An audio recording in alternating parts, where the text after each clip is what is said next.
So mga master, may ito troubleshoot tayo ditong magandang troubleshooting to mga master, no. So sa mga baguhan dyan na electrician, so itong troubleshooting na to ay napakaganda nito. So may problema pala tong tunnel namin, bumabagsak yung temperature. So ang problema nito, bumabagsak yung temperature. So ito yung alarm niya mga master, tong tunnel maximum temperature group 2 at saka air circulation 2 na inverter fault. So dito sa inverter mga master ay wala tayong nakikitang problema dito, pero nakaano dun sa alarm na may problema. So mga master, ito pala yung electrical diagram niya mga master. So itong shrink tunnel over temperature. So ito yung group 1 tsaka group 2. So dito mga master, sa electrical diagram niya, itong plus Rin na to, ito yung positive na 24 volts. So pumasok siya dito sa terminal na X1, number 90 yung terminal. Tapos pumunta siya dito sa ST190.01R. So yan yung thermostat number 1.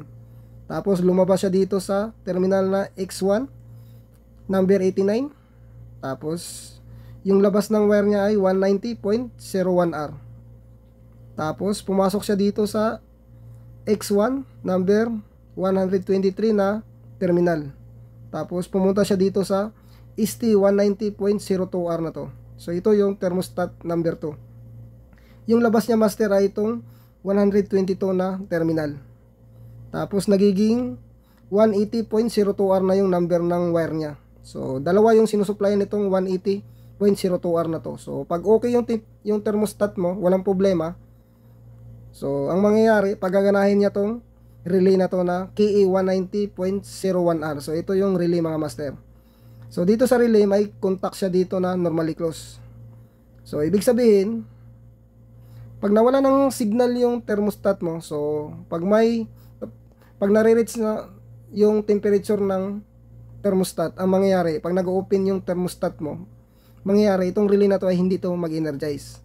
So ang mangyayari, itong number 11 na to ng relay, ito yung common, so positive 24 volts yan, magko-contact tong number 12 na to. So ito yung normally close. So ito yung 210.01R. So ito yung papunta sa digital input module ng PLC. So ito yung safety ng machine. So para madidetect ng PLC kung may problema yung thermostat. So nangyari, nadidetect ng PLC na may problema yung thermostat. Kaya nangyari, kinakat niya yung temperature.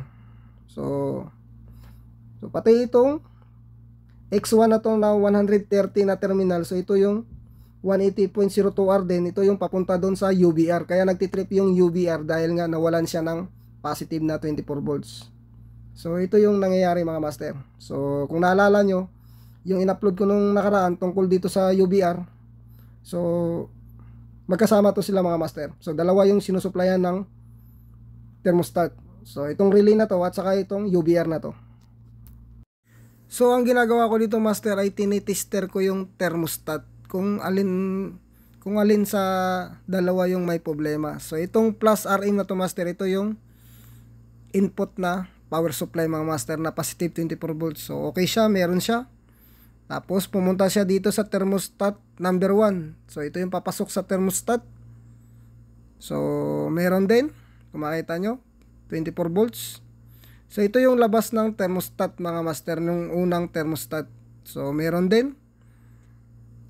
So ngayon papasok siya dito sa pangalawang thermostat mga master. So ito na yun.